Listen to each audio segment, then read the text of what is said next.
Friends, welcome to the biology lane. आज हम देखेंगे टीआरएनए। सो बेसिकली टीआरएनए होता क्या है वो देखेंगे हम। टीआरएनए का वर्क क्या है उसके बारे में जानेंगे।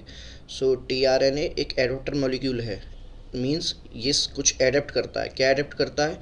ये एडेप्ट करता है अमाइनो एसिड्स को। देखिए, टीआरएनए स्पेसिफिक होते हैं। हर एक अमाइनो एसिड के लिए एक स्पेसिफिक टीआरएनए होता है, सिर्फ स्टॉप कोडॉन्स को छोड़कर। ठीक है, बाकी सारे अमाइनो एसिड्स के लिए एक स्पेसिफिक टीआरएनए होगा। टीआरएनए का वर्क होता है, जो एमआरएनए आया है ट्रांसक्रिप्ट होकर डीएनए से, न्यूक्लियस से, जो एमआरएनए आया है राइबोसोम्स के ऊपर, वहाँ पे अमाइनो एसिड्स को साथ लाकर जोड़कर उनको प्रोटीन बनाने का वर्क इसका होता है। तो ये अमाइनो एसिड्स की सप्लाई कराता है।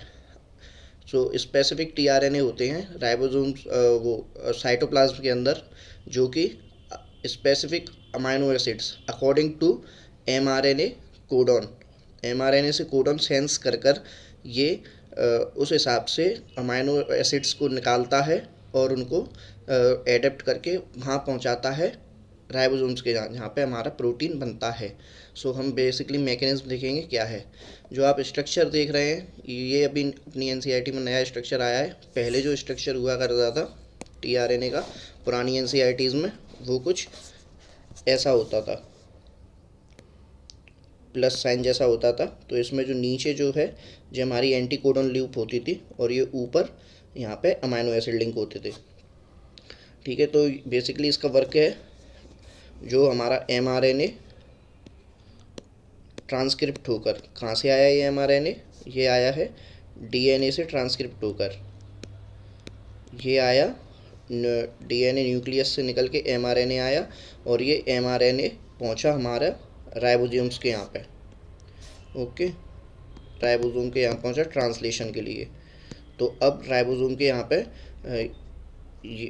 ये एमआरएनए पहुंच चुका है। तो अब ये एमआरएनए पे जो जो कोडॉन है वो सेंस किए जाएंगे टीआरएनए के थ्रू। ओके, सो हर एक टीआरएनए एक अमाइनो एसिड के लिए होता है, अलग अलग, सिर्फ स्टॉप कोडॉन्स को छोड़कर। ओके, स्टॉप कोडॉन्स के लिए कोई टीआरएनए नहीं होता। सो अभी हम देखते हैं कि क्या वर्क है इसका, कैसे ये अमाइनो एसिड्स को लेके जाता है राइबोसोम्स से। Okay, so from the very beginning of the proposition of the code, it was clear to Francis Crick that there has to be mechanism to read the code and also to link it to the amino acid. So बहुत ही शुरुआत से codes के जब preposition हुआ था, तो ये Francis Crick को क्लियर था कि ये कोई ना कोई मैकेनिज्म होती है कोड्स को रीड करने के लिए, जो कि उनको अमाइनो एसिड से लिंक कराता है। क्योंकि amino acids have no structural speciality to read the code uniquely. क्योंकि अमाइनो एसिड्स के पास तो कोई होता नहीं है कि वो अपने कोड्स को पहचान कर अकॉर्डिंग कोड के अकॉर्डिंग खुद ही अमाइनो एसिड रीड कर ले। ऐसी कोई मैकेनिज्म अमाइनो एसिड्स के पास तो है नहीं। Amino acids are different structure than the codons genetic code हैं, और ये जो है अमाइनो एसिड्स हैं वो प्रोटीन बनाते हैं। तो ये काफ़ी स्ट्रक्चरल डिफरेंस है इनमें। Okay, so he postulated, Francis Crick, the presence of an adapter molecule that would on one hand read the code and on other hand would bind to specific amino acid. So उन्होंने postulate किया कि ऐसा कोई adapter molecule होता है cell के अंदर, जो एक साइड से तो कोड को रीड करता है, यानी कि कोड को पहचानता है, एमआरएनए से कोड को पहचानता है, और दूसरे side according to that code उस स्पेसिफिक अमाइनो एसिड, जो कि एमआरएनए से सेंस किया गया है टीआरएनए के द्वारा, उस कोड को लिंक करता है। टीआरएनए उस अमाइनो एसिड्स को पकड़ता है। Okay, so the tRNA then called sRNA soluble RNA was known before the genetic code was postulated. तो जब जेनेटिक कोड पोस्टुलेट हुआ था, उस टाइम पर टीआरएनए को एसआरएनए के नाम से जानते थे, मीन्स सॉल्युबल आरएनए। सॉल्युबल क्यों? क्योंकि ये साइटोप्लाज्म में फ्रीली मूवेबल होते हैं।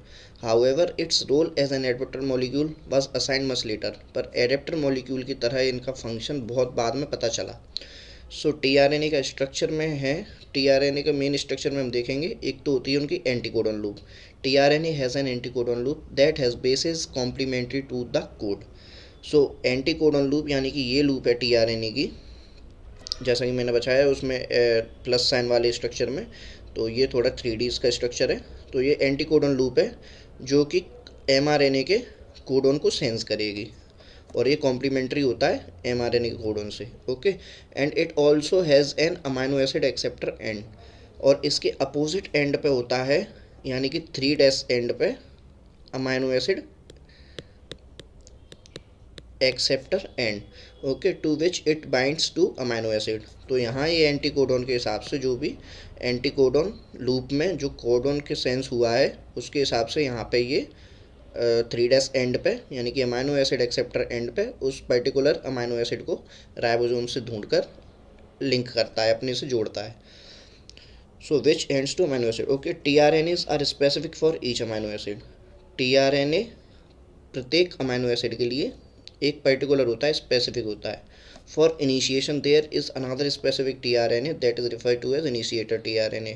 इनिशिएशन के लिए, यानी कि जब ट्रांसलेशन स्टार्ट होता है उसके लिए एक पर्टिकुलर tRNA होता है, उसे बोलते हैं initiator tRNA। There are no tRNA for stop codons. Stop codons के लिए कोई भी tRNA नहीं होता। इसी वजह से हमारा ट्रांसलेशन रुक जाता है जब भी mRNA लूप में, जैसे कि मान लीजिए यहाँ पे हमारा आ गया कोई स्टॉप कोडॉन, तो फिर इसके आगे हमारा ट्रांसलेशन रुक जाएगा, क्योंकि यहाँ पे इसको सेंस करने के लिए कोई भी tRNA नहीं होता है। ओके, इसलिए यहाँ से ट्रांसलेशन रुक जाता है और प्रोटीन हमारा बन के कम्प्लीट यहाँ से आ जाता है। In figure 6.12 the secondary structure of tRNA has been depicted.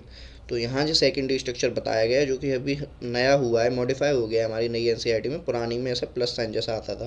Okay, that looks like a clover leaf. So इसका सेकेंडरी स्ट्रक्चर कैसा दिखता है, clover leaf like. Okay, but actually means in 3D structure इसका कैसा होता है, the actual structure of the tRNA is a compact molecule which looks like inverted L.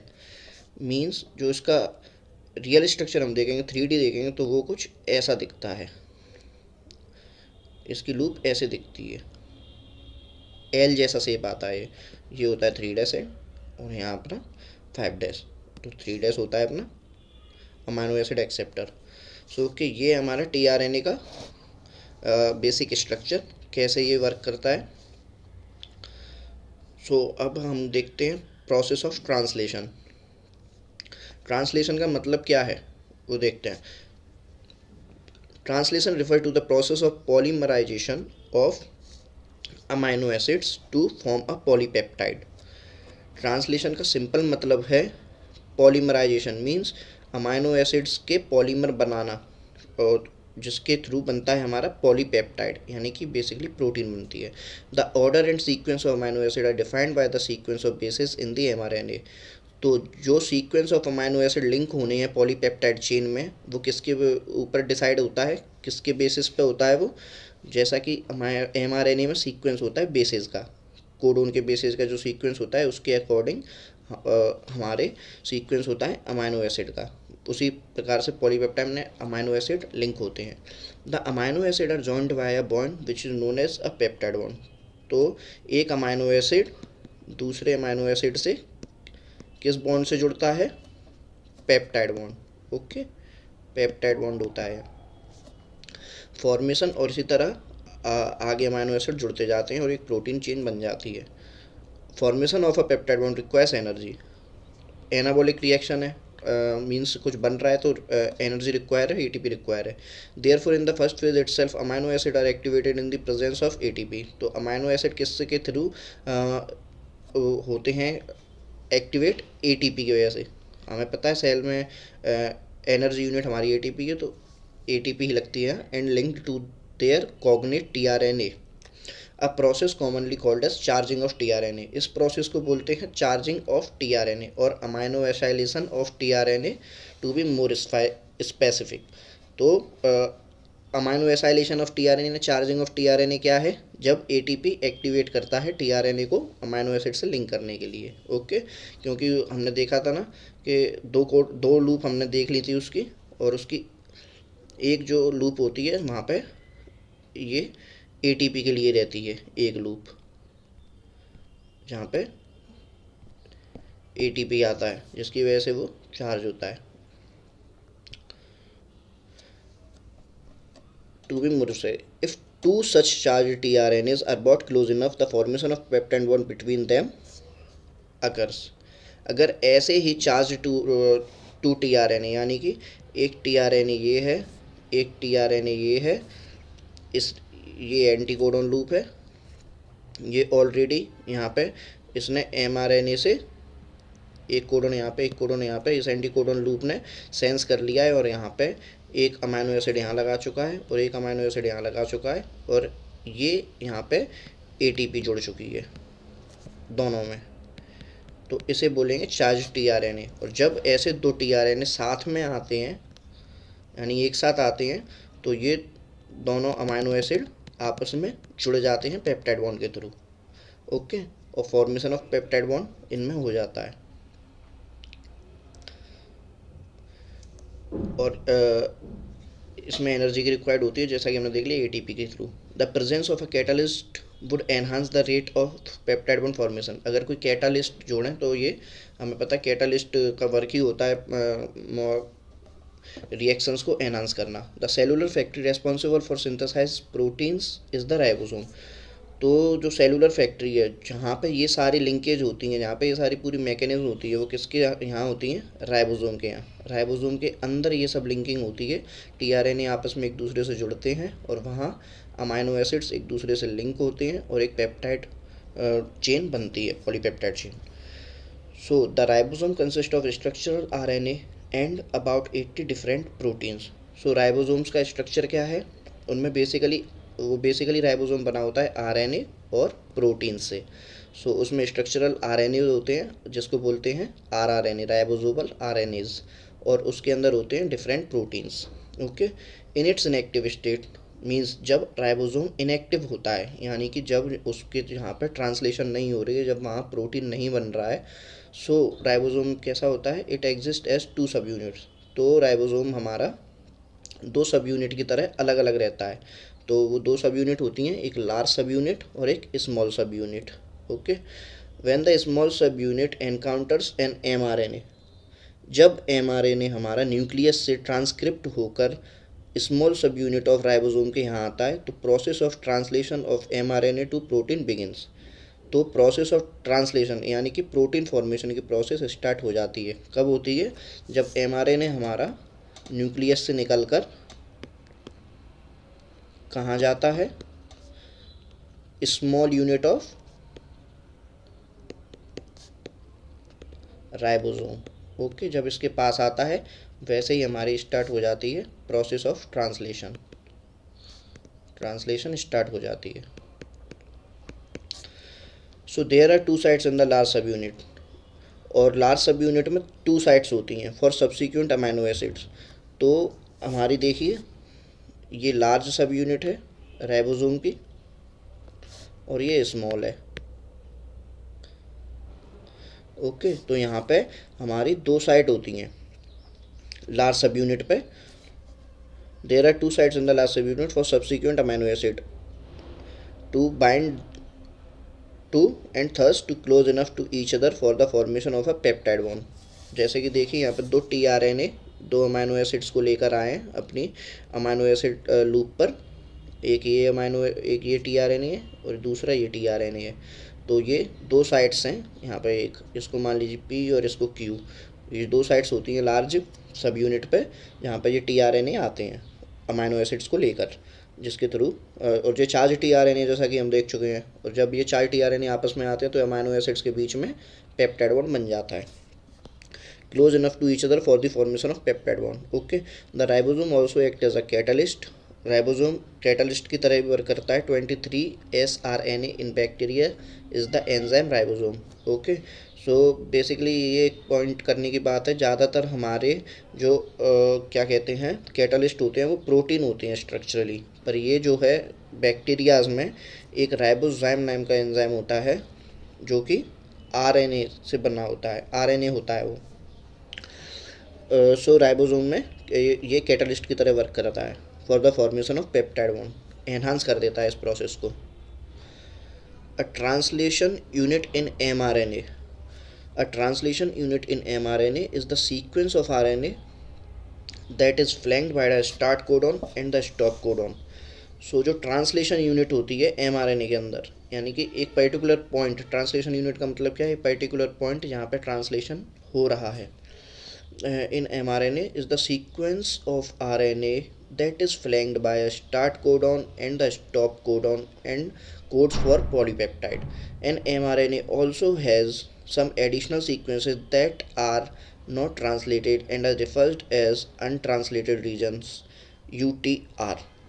Okay जैसा कि हमारा ये एम आर एन ए है 5' to 3', तो यहाँ के इसके the UTR are present at both 5' and at 3' end after stop codon.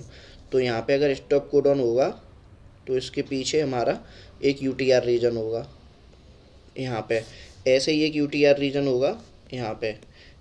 ये UTR रीजन में भी कोडॉन्स होते हैं पर वो कोड नहीं होते हैं, वो अमाइनो एसिड के लिए कोड नहीं करते हैं, इसलिए इनका प्रोटीन सिंथेसिस में कोई वर्क नहीं होता। ये सिर्फ होते हैं, कोई स्ट्रक्चरली फंक्शनल होता है इनका, जो कि नोन नहीं है अभी।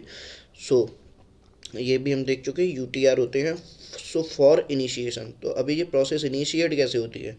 For initiation the ribosome binds to mRNA at the start codon. तो हमारे यहाँ 5' एंड पे स्टार्ट कोडॉन होगा, AUG होगा बेसिकली, और जिसके लिए एक इनिशिएटेड tRNA होगा, जो हम देखा है tRNA के स्ट्रक्चर में। So the ribosome proceed to the elongation phase of protein synthesis. तो उसमें एक फिर फेज़ आती है एलोंगेशन फेज़, यानी कि आपस में अटैच्ड होते जाते हैं, उस फेज़ को बोलते हैं elongation phase. During this stage complexes composed of an amino acid linked to tRNA sequentially bind to appropriate codon in mRNA by forming complementary base pair with the tRNA anticodon। क्या मतलब है इसका, इस elongation process के phase में क्या होता है, ऐसे कई सारे tRNAs साथ में आते हैं, चार्ज tRNAs साथ में आते हैं और आपस में अमाइनो एसिड का लिंकेज कराते हैं, ठीक है। फिर जब इसका हो जाएगा फिर एक और नया tRNA आएगा इधर से, फिर उसके बाद इस साइड पर दूसरा tRNA आएगा, और ये एलोंगेशन फेज चलती रहती है। कब तक चलेगी, जब तक कि mRNA का स्टॉप कोडॉन नहीं आ जाएगा इस साइड पे mRNA का स्टॉप कोडॉन नहीं आ जाए, जिसके लिए हमारे पास कोई tRNA नहीं है, प्रोसेस रुक जाएगी। So during this stage complexes composed of amino acid linked to tRNA sequentially bind to the appropriate codon in mRNA by forming complementary base pairs in tRNA. Okay. So the ribosome moves from codon to codon along the mRNA. So ribosome ऐसे ही next codon के पे पास होते जाते हैं, पूरे mRNA के codon को code करते हैं। Amino acid are added one by one translated into polypeptide sequence dictated by DNA and represented by mRNA। क्या मतलब इसका, अमाइनो एसिड एक दूसरे से अटैच्ड होते हैं, ट्रांसलेट होते हैं इनटू पॉलीपेप्टाइड सीक्वेंस, यानी कि प्रोटीन चेंज में कन्वर्ट होते हैं, जो कि किसके थ्रू, जो सीक्वेंस है, ये सीक्वेंस आया कहाँ से था, DNA से आया था, और ट्रांसक्रिप्ट होकर mRNA इसको रिप्रेजेंट कर रहा है राइबोसोम में। At the end, a release factor binds to the stop codon। अब स्टॉप कोडॉन में एक रिलीज फैक्टर आता है, terminating translation and releasing the complete polypeptide form from the ribosome. और राइबोसोम को डिटैच कर देता है और हमारी एक पॉलीपेप्टाइड चेन निकल के बाहर आ जाती है, एक प्रोटीन चेन बन के आ जाती है। सो ये बेसिक मैकेनिज्म है प्रोटीन सिंथेसिस, ट्रांसलेशन कैसे होता है, और tRNA का क्या बेसिक रोल है इसमें। Okay, thank you guys, I hope आपको समझ में आया होगा। If you have any doubts you can ask in comment section.